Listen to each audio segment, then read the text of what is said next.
약 300만 호에 해당하는 그런 주택들을 잠재적으로 후보풀로 두고 있거든요. 전체 108개 단지고 대우 단지도 전부 포함되게 되어 있기 때문에, 근데 그런 재건축을 할 수 있는 그런 시대냐?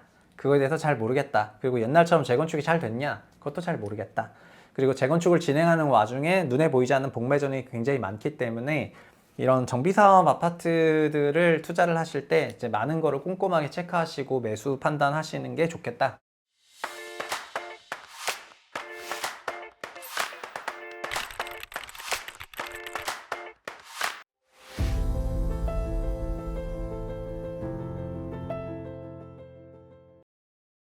안녕하세요. 최상욱의 부동산 신부름센터 센터장 최상욱입니다. 요즘에 신축 아파트 가격은 굉장히 강세를 보이고 있는데 노후 아파트들 가격이 좀 약세를 보이는 데가 많죠. 그래서 노후 아파트들에 대해서 어떻게 될지 한번 생각해 보겠습니다.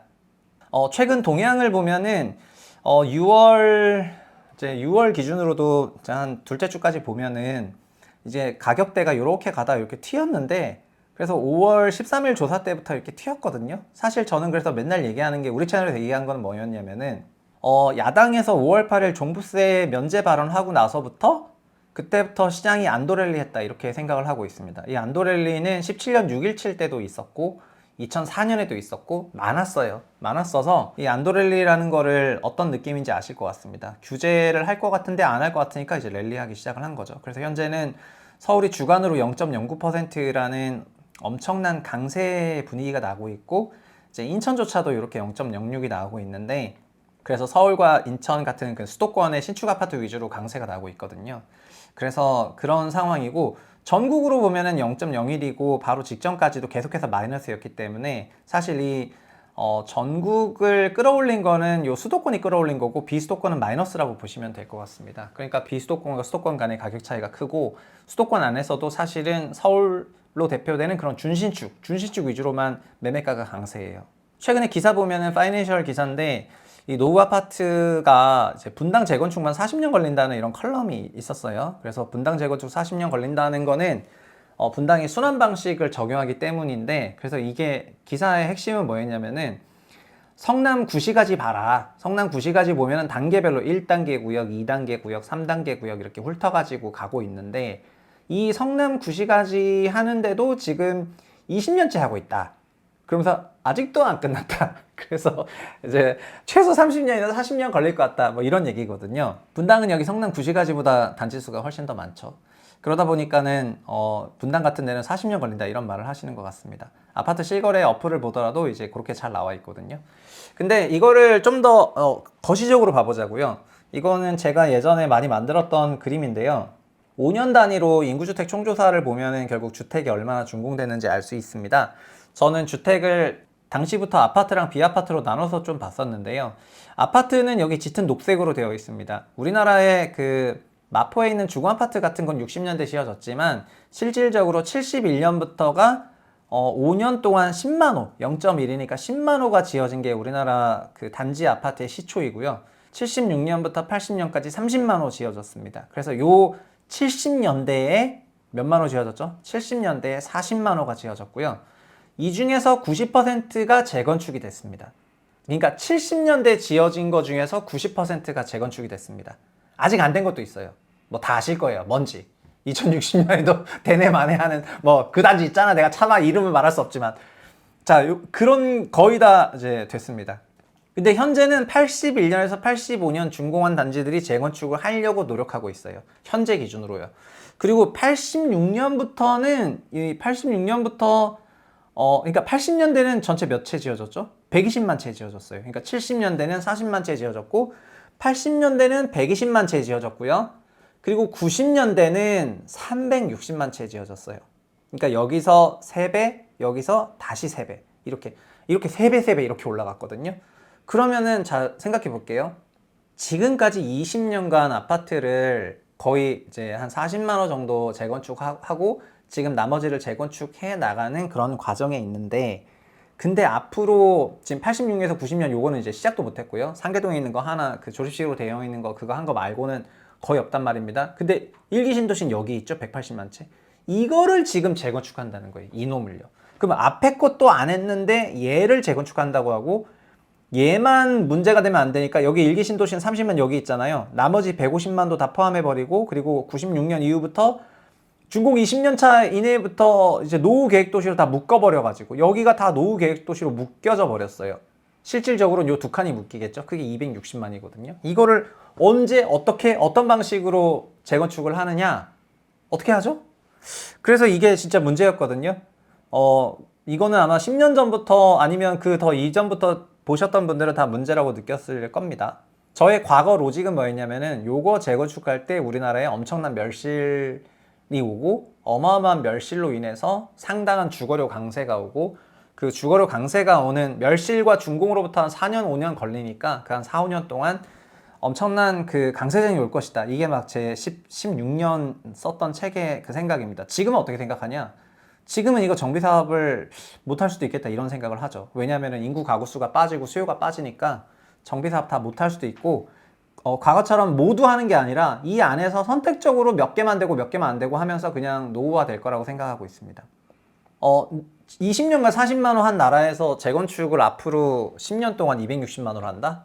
뭐 이거는 말이 안 되는 것 같고요. 그러면 30년간 260만 원 한다? 30년 후에 우리나라 인구 너무 줄어 있어가지고 전부 다 소위 말해가지고 다 고령자분만 계시거든요. 그래서 이게 진짜 근데 막 그 소위 35층도 아니라 40몇 층으로 짓는다고요? 와, 나 진짜 뭔 생각인지 모르겠습니다. 여러분 진짜 농담이 아니고 그 고령자 편의성이 있는 주택들은 고층 주택이 아닙니다. 엘리베이터 타고 가면 되지라고 생각하시겠지만 동선 자체가 너무 복잡하고 불편해요. 편의성 있는 주택 자체는 굉장히 저층 주택입니다. 저층 고밀도로 되어 있는 주택이 편의성 있는 주택입니다. 그래가지고 저는 진짜 지금 아파트가 계속해서 막 35층이라든가 높은 층고를 추구하는 거에 대해 가지고 안타까움이 많습니다. 어쨌든 이거 재건축이 지금 불가한 건데 해당 아파트 재건축하면 증가하는 세대수를 대체 어디서 받아주냐? 그 수요는 어디서 나오냐? 지금 피크아웃 논리 상황에서. 그래서 이게 사실은 이런 생각을 이제 저만 하는 게 아니라 시장에서 이런 생각 하다 보니까 전체적으로 그 수도권의 준신축 아파트만 강세를 살짝 보이는 거예요. 지방 아파트 처분하면서 사가지고. 이거 진짜 피크아웃 강세입니다. 그러니까 지방에 있는 주택 부동산을 처분하면서까지 서울을 포함한 수도권에 외지 투자를 하고 있는데 준신축 베이스로 하지 재건축으로는 잘하지 않습니다. 그러면 재건축을 갖고 계신 분이 지금 엄청 많으니까 90년대 아파트들 몇 개예요 대체?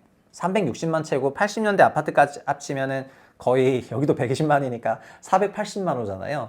그러면 이제 1000만 명에게 저는 이제 욕먹을 말을 하고 있는 건데 다 못한다는 게 아닙니다. 주택 가격이 비싼 데는 할 거예요. 주택 가격이 비싼 데는 당연히 일반 분야를 통해 가지고 수익을 올릴 거기 때문에 거의 무조건 할 거고 다만 순환 정비를 하게 되면 오래 걸리겠죠. 근데 순환 정비 없이 오히려 그냥 높은 주택 가격으로 재건축할 수 있겠다고 생각하는 데는 그냥 해버리는 게 저는 낫다고 생각을 하고 있습니다. 재건축을 할 수 있을 때 그냥 해버려야지 못하면은 그냥 완전 내내 그 정말 진짜 지옥 같은 일이 펼쳐질 수가 있습니다. 정비사업 그래서 결코 만만하게 생각해서는 안 돼요. 정비사업에 최근 들어서 보면은 분양가가 계속해서 올라가고 있죠. 그래서 장위의 뉴타운 여기 이제 문제가 있는 그 교회가 있었던 데인데 여기도 9평 12억이고 고분양가다. 2년 전부터 2억 올랐다. 이거 다 비용이 올라가서 분양가가 올라가는 그런 거라고 하겠습니다. 그리고 분담금이 계속해서 늘어나죠. 이게 노원구에 있는 그런 아파트들인데 작년 말보다는 5.17에서 5.5억으로 원래 노도강 지역도 집값 안 오른다 했지만 재건축 아파트들 살짝 올랐어요. 올랐는데 분담금이 엄청 올라갔죠. 그래서 분담금이 어마어마하게 올라갔기 때문에 근데 80년대 후반에 지어진 아파트를 지금 재건축하려 그러면은 이것도 완전 하세월이거든요. 그래서 진짜 재건축할 수 있을지 봐야 될 것 같습니다. 그리고 과거에 소형평으로 지어진 이거를 이제 85제곱미터로 34평으로 가려니까 분담금이 높은 거죠. 평이 크다면은 이 정도의 분담금은 아니라고 생각을 합니다. 용적률이 낮으니까. 그러나 이들 지역이 전체적으로 재건축에 대한 어떤 그런 기대감이 이제 많은 지역일 수밖에 없는데 연식이 비슷하니까 근데 그 안에서도 결국 또 순환 정비해야 되잖아요. 연차가 비슷해서. 그래서 그냥 빨리 할 수 있으면 빨리 하시는 게 낫습니다. 자, 이제 매매가에 대해서 한번 생각을 해볼게요. 제가 그 소름 공식을 만들었을 때 이게 소름 공식이 별게 아닙니다. 결국은 현금 흐름 모형이거든요. 현재 가치는 결국 미래의 총 현금 흐름과 미래의 총 현금 지출을 뺀 값이다. 이렇게 얘기를 한 겁니다. 이거는 그냥 당연한 상식이지 않습니까? 근데 현금 지출은 매년 빠지는 게 아니라 재건축할 때마다 빠진다. 그렇기 때문에 이렇게 뻥뻥 이렇게 빵빵빵 이렇게 넣은 거고요. 현금 흐름은 쭉 이렇게 넣어서 이제 500년, 1000년 넣은 겁니다.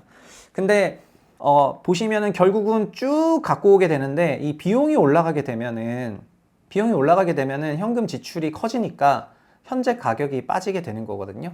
그러나 만약에 주택 공급이 부족해서 임차료 상승률이 올라가게 되면은 현금 유입은 커지겠죠.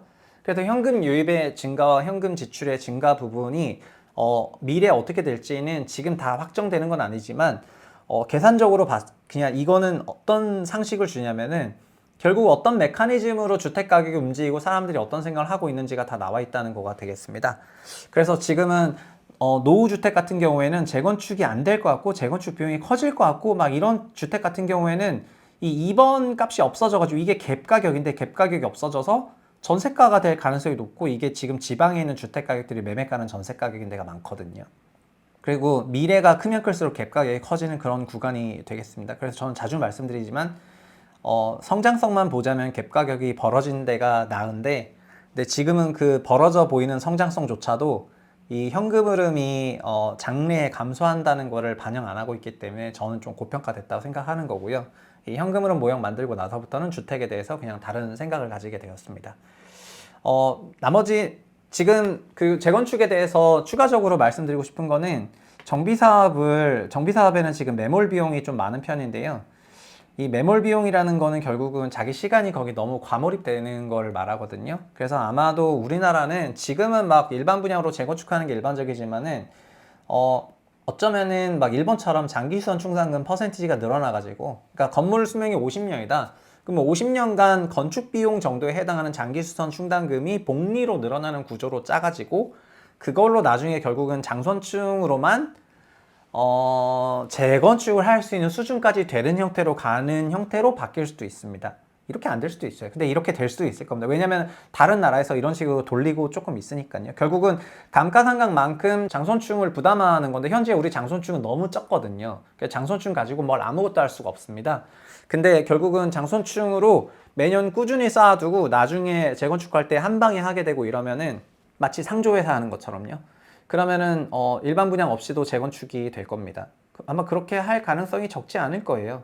근데 이렇게 하지 않으면은 재건축은 결국 일반 분양해야만 계속 높여야만 재건축이 되면서 이제 좀 어려워지겠죠. 근데 이런 생각을 옛날부터 했었지만 그냥 재건축이 일반 분양 토해가지고 외부 돈을 가지고 재건축할 수 있는 그런 쉬운데 장선충을 왜 높게 싸냐 이런 거에 대한 컨센서스가 없었기 때문에 이걸 전혀 도입을 못했던 거거든요. 근데 지금은 리모델링이든 재건축이든 장선충 높여야 될 때가 된 것 같습니다. 이게 제 이번 주 기사인데 정비사업이 복마전이라는 건 이런 거거든요. 최근에 부가현 3구역이라고 있는데 여기가 이제 6월 10일 기사 되겠습니다. 머투에서 시행인가 앞둔 부가현 3구역이 커지는 내용이라고 했는데 여기도 보면 조합이랑 비대위랑 막 세력이 되게 팽팽해가지고 막 조합총회 열린 다음에 비대위 총회 열리고 이러면서 막 조합장 해임 통과시키고 막 이러고 막 그러고 있거든요. 이 단지는 제가 10년 전에 책 썼을 때부터 저한테 이 단지 소유주라고 하면서 막 울분을 쏟는 그런 메일을 보내주신 분이 굉장히 많았던 유명한 단지가 되겠습니다. 사실은 우리 눈에 안 보여서 그렇지 지금 남양주 진주 아파트도 그렇고 이런 복마전에 사로잡힌 그런 단지들이 많아졌습니다. 지금 재건축이나 재개발을 추진하지 않은 단지들은 뭐 소위 이제 희망이 있겠죠. 희망이 있었지만 모든 단지들이 다 희망을 가지고 시작을 했거든요. 그런데 확률적으로 통계적으로 지금 사업이 제대로 추진되지 않는 단지들이 많아지고 있다는 거를 유념하셔가지고 이런 노후 아파트를 쳐다보셨으면 좋겠다 그렇게 말씀드리겠습니다. 기사에서는 뭐 이런 내용이 나왔었어요. 최근 공사비가 급증한 게 조합원 간 갈등이 불거진 이유다. 당초 사업계획 대비해서 2011년에 공사비 8,200억 이때 평당 370만 원인데 그걸 700만 원으로 하다 보니까 3조 3,600으로 4배 올라갔거든요. 근데 사업비가 늘었지만 일반 분양을 하면은 사업성 오히려 더 개선됐다 이렇게 말을 하고 있는데 근데 어쨌든 이런 걸로 인해 가지고 이제 상당한 갈등을 겪고 있는 그런 시대가 되겠습니다. 어떻게 보면은 지금 공사비가 이제 제조 원가라고 할 수 있는데 신축 아파트의 제조 원가가 많이 올라갔으니까 상대적으로 준신축 아파트들이 싸 보이는 현상이 있는 거는 사실일 것 같습니다. 이런 것들이 수도권에서 준신축 아파트 가격이 강세로 가는 거는 아마도 시간이 지나면은 지금 비수도권 같은 경우에는 지방광역시도 준신축 아파트가 최근까지 약세였는데 근데 준신축 아파트는 결국은 이제 주거는 이제 새 집을 선호하는 거는 인간 본성이고 이건 오래된 역사거든요. 그래서 미래에도 그럴 거라고 생각하면은 그런 거에 대한 프리미엄을 줄 만한 환경인 건 맞을 것 같습니다. 그러나 다만 주택 가격은 이제 초장기 현금 흐름에 대한 현가니까 미래가 빠져나간다는, 미래가 좀 약해진다는 그런 불안감은 결국 가격에 다시 반영을 할 것 같거든요. 그래서 너무 주택에 무리한 투자를 하지 마시라는 말씀 드리겠습니다. 제가 막 1주택도 다 팔아 이런 얘기하는 게 아닙니다. 주택이 너무 막 포지션을 늘려가지고 보면은 주택 부동산 활동 열심히 하는 사람들은 다 다주택이에요. 전반적으로 1주택이신 분들은 우리처럼 안 볼 수도 있어. 근데 너무 주택 부동산 익스포저를 늘려가지고 나중에 좀 곤란해하지 말았으면 좋겠다 이런 마음으로 그냥 하는 겁니다. 네, 물론 자기가 제 의사 판단하는 거고 투자의 책임은 본인한테 있기 때문에 뭐 그게 좋은 성과로 이어질 수도 있죠. 그치만은 위험해 보여서 이제 그런 말씀을 미리 했다 이렇게 말씀드리겠고요. 오늘은 그래서 이 그림만 기억을 잘 해주세요. 이 그림 기억을 해주시면은 지금 노후계획도시법은 81년부터 95년까지 약 300만 호에 해당하는 그런 주택들을 잠재적으로 후보풀로 두고 있거든요. 전체 108개 단지고 대우 단지도 전부 포함되게 되어 있기 때문에, 근데 그런 재건축을 할 수 있는 그런 시대냐? 그거에 대해서 잘 모르겠다. 그리고 옛날처럼 재건축이 잘 됐냐? 그것도 잘 모르겠다. 그리고 재건축을 진행하는 와중에 눈에 보이지 않는 복매전이 굉장히 많기 때문에 이런 정비사업 아파트들을 투자를 하실 때 이제 많은 거를 꼼꼼하게 체크하시고 매수 판단하시는 게 좋겠다. 그런 말씀 드리면서 오늘 마치도록 하겠습니다. 감사합니다.